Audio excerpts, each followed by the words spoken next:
All right, we're live. We are All right, recording. what's up, guys? All right. How you guys doing? Hello. Good, Doing good. Yes. doing great. Yes. So, Fantastic, thank hello everyone. I am joined here today with Colin and Carlos. Is that correct? Correct. Yes. Yep. Correct. Yes.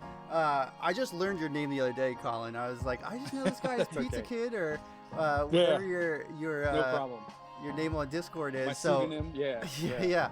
So I have it's great. several. Yeah, it's great to finally get your name and meet both of you guys because it is certainly a pleasure to do so. Thank you. Thank you. Appreciate that. Yeah, your game here looks absolutely amazing. Like, Trying our best. Trying our best here. well, Thank you. it shows Yeah. because, again, I mean, it looks so good. But I want to learn more about you guys before we kind of jump into this here. Sure. So kind of just what kind of got you guys started? You know, are you guys friends? Or are you cousins? I can't remember. I've talked. yeah, to That's absolutely. right, that's right. Yeah. Yeah, Well- we're great friends, best Okay. friends, whatever Yeah. you want to call it. Yeah. I mean, we also work together Okay. full time. Yep. Yeah. So like our day job, you know, we see each other every day. Mm-hmm. Yeah. And we when we first met, Carlos worked at UPS store. the UPS store, yes. And Okay. I was in school. I went back to school for user experience, UX, UI, and I would stop in his place and I would ship records and I would ship T-shirts overseas to Japan, France, UK, etc. Mm-hmm. And we just kind of like, you know, we kind of gelled like with one another. We have like very similar tastes in anime, Mm-hmm. video games, and so you know I proposed like an idea of this game, and it started off as a very basic, just kind of like a, I don't even know, it was probably like it's more like very different from. Let's say it's very different now than what it was. Okay. yeah. So it was probably more like an action platformer, I guess, before. Okay. We had so many different ideas, and I came to him with many different ideas.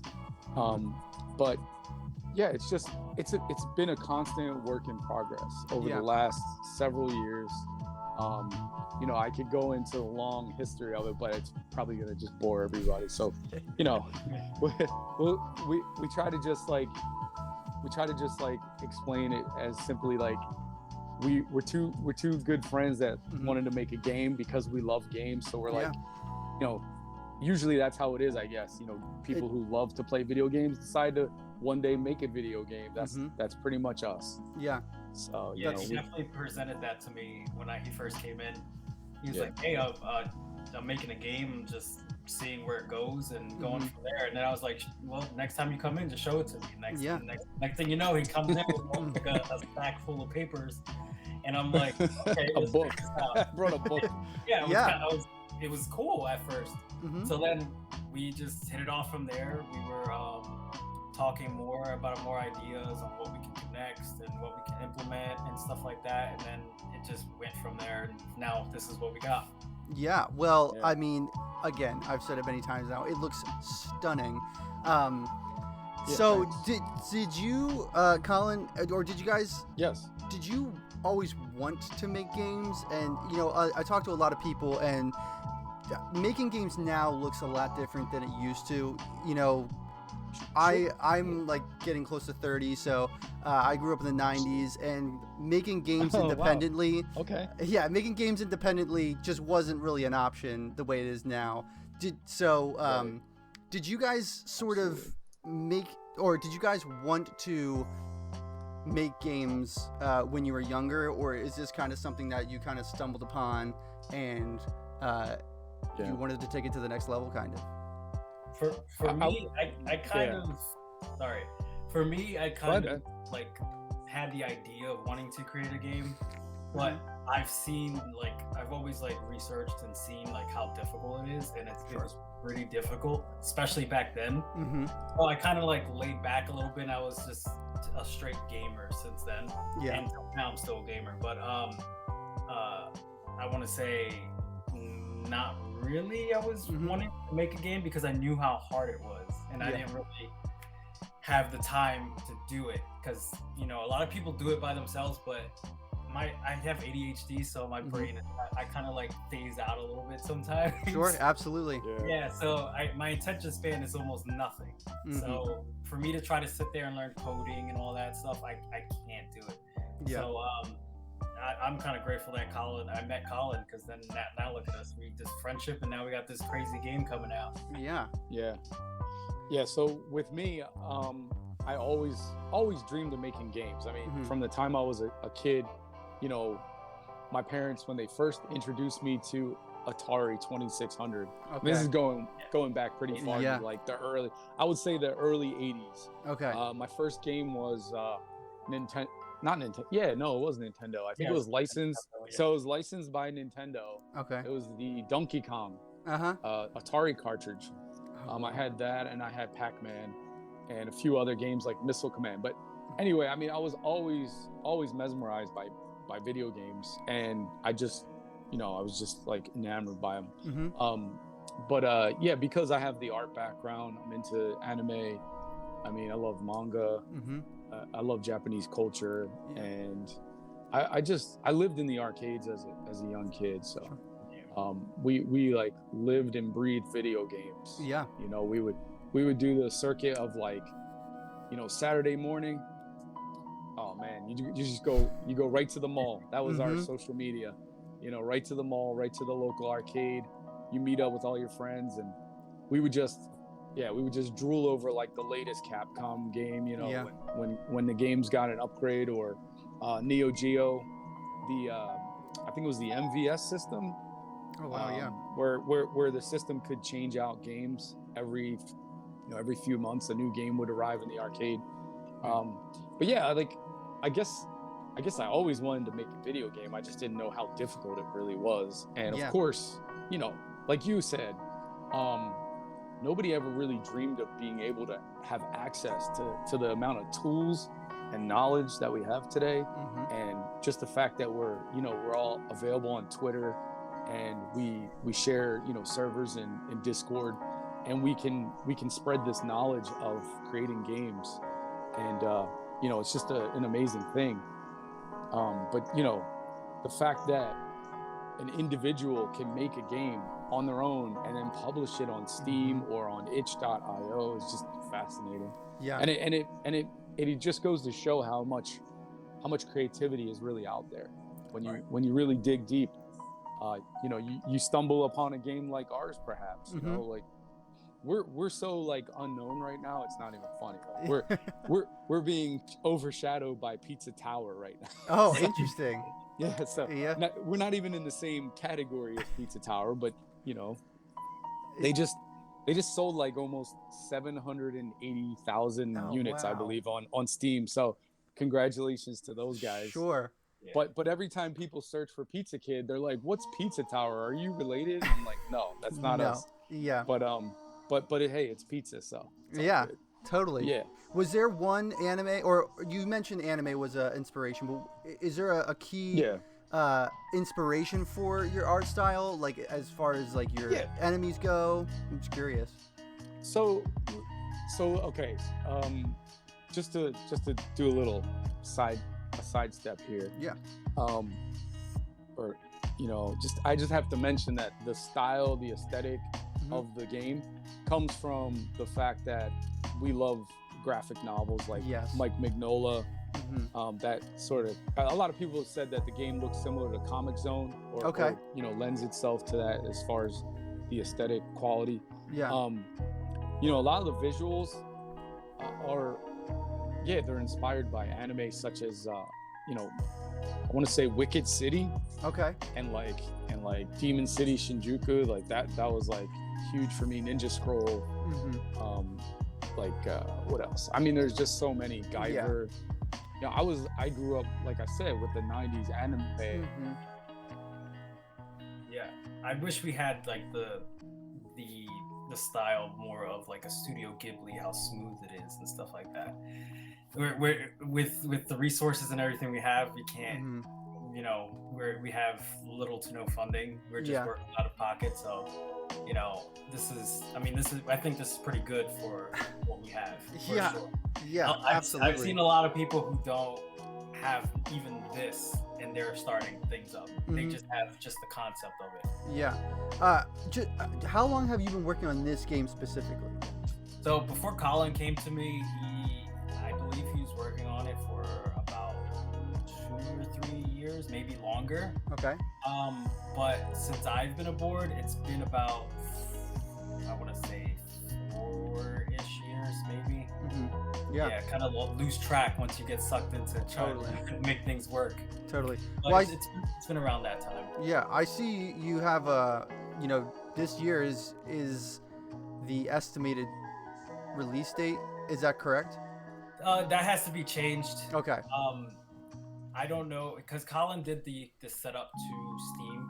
Mm-hmm. So I think this was put up a while back. Okay. We thought that we were gonna, be in that range of having funding and help and stuff like that. Totally. So we might have to push that back just a tiny bit. Mm-hmm. Obviously, because we're already in. We're getting very close, and it's we don't have too much to show right now, other than just the small updates that we're putting. Totally. Yeah, Totally. but that date it's probably gonna get pushed a little bit. I wouldn't say too much, but it all depends on if we end up getting a publisher, someone to help us out. Is that kind of the route you want to go? You want to go the publisher route, or I know some people go Kickstarter. But yeah, so we initially we went to PAX East. Yes. And we had put out a bunch of pamphlets and booklets out to publishers that were there. Mm-hmm. We have a few called people who reached out to us and everything. Yeah. So we had spoke to them. We're still waiting for some feedback on that. It's been, they told us to wait like 2 or 3 weeks. It's been like a week or 2. Okay. So we're still waiting on that. And I want to say, if worst comes to worst, we'll probably be on Kickstarter. Okay. But we're trying a few more options. We have a few more options lined up to try to get a publisher or try to get some kind of more funding or something like that. Yeah. We want to try to stay away. We want to use Kickstarter as our last resort. Okay. Yeah, I've heard Kickstarter can kind of be a little unpredictable as far as funding goes. But I wanted to ask. I was curious about the art. And we talked about how your influence is from anime, but I'm just curious. Do you use Photoshop, or do you have a specific? Do you have like a drawing tablet? It's just the pixel art is so clean; it looks so good. The pixel art that's handled by Rennie Espinosa. So we have a team. It's not just Carlos and I making this game. There's more people involved, clearly. Yeah. Rennie is one of he's one of the most amazing pixel artists I've ever, had the experience of like interacting with. Yeah. And there's a number of amazing pixel artists out there, but yeah, Rennie's just next level. And Avianda is the cool thing about Rennie background artist. Yeah. is he is Avianda is amazing too, but Avianda is an illustrator who he sort of dabbles in pixel art, but that's not like his forte.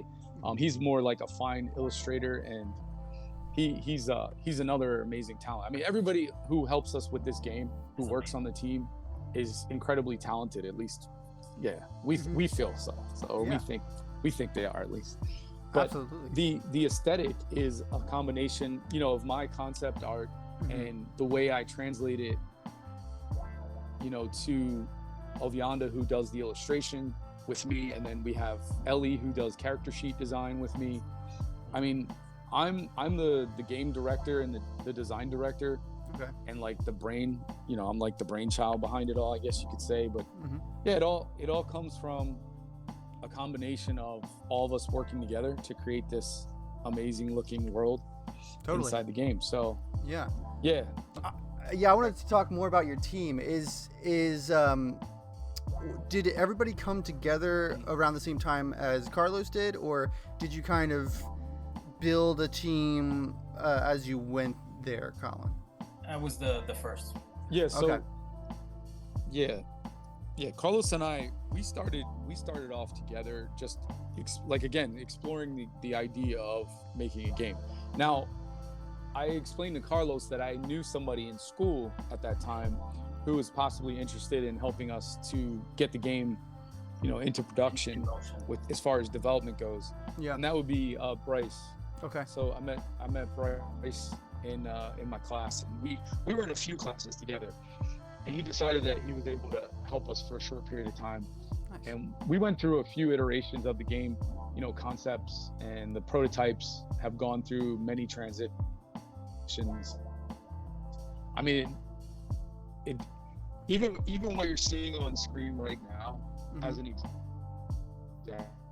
example, is actually that's actually changed quite a bit compared to what we have now, which on Pizza Kid YouTube channel. So if like you ever are just like, obviously if you're in the Discord, you're going to see updates in the video channel, but also we post a lot of new updates on YouTube, so you can see how it's evolving. And a lot of those visuals, man, are just a combination of beautiful pixel art and really specifically, I guess you could say it's more fine-tuned lighting, lighting effects in Unity's lighting engine. And then of course we have beautiful vision, amazing illustrator. And I wanted to create a game that used a combination of pixel art, like sort of traditional pixel art, with like that heavy illustration that gives it more of a comic book quality. So it still has like some a little bit of both, sort of a low / high resolution pixel art aesthetic. And that was my goal, was to try and create something that was visually unique, and would help separate us from the sort of conventional pixel art design, or the way in which you see most pixel art games are, they're designed very specifically or more traditionally, that they look like something that was made on a Capcom engine, or with Neo Geo. And the cool thing is, like, our team is very interactive on Discord, so we work. That's how we work. We're all remote. We almost none of us live near each other, except for Carlos and I, and then there's Kevin Ripley, who's our musician / composer. He lives in Philly. Bryce lives in Doylestown, which is like maybe 20 minutes or so from us. Avyanda lives in Indonesia. Morty is our sound engineer, and he's the sound designer. He lives in Norway. And the programmer, Slime, he lives in Canada. And then Ellie lives in the UK. So we have people everywhere. These people are all over. It's really cool. I'm curious how you. Sorry, go ahead. Sorry. I was just gonna say, we're not like a typical, team. I guess we're doing things a little differently compared to most teams that may work, locally or whatever, or in the same space. I know a lot of teams will be like, I mean, not always. A lot of teams will be like maybe 2 people who work like in the States, or maybe they're roommates. Maybe they just graduated college and they decide to make a game. Our situation is very different because I'm in my 40s, so I have kids. Carlos has kids.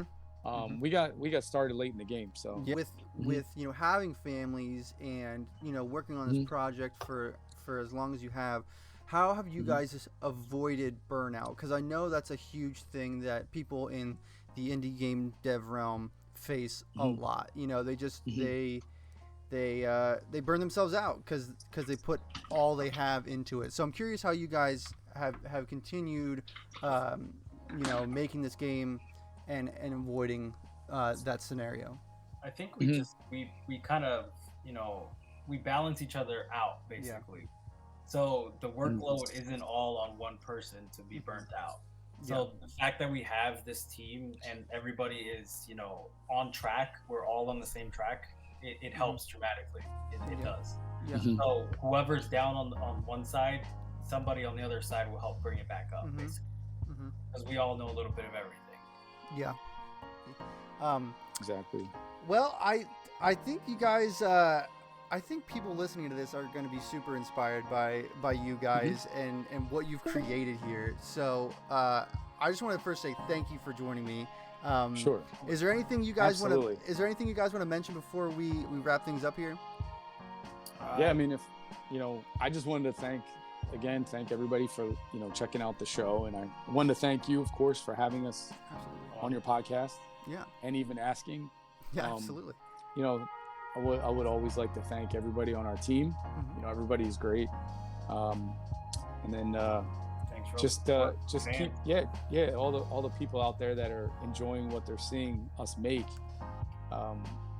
We appreciate it so much. We hope that everybody is satisfied with the end result, and we want people to join our Discord, follow us on Twitter, check out our YouTube updates, and thank you.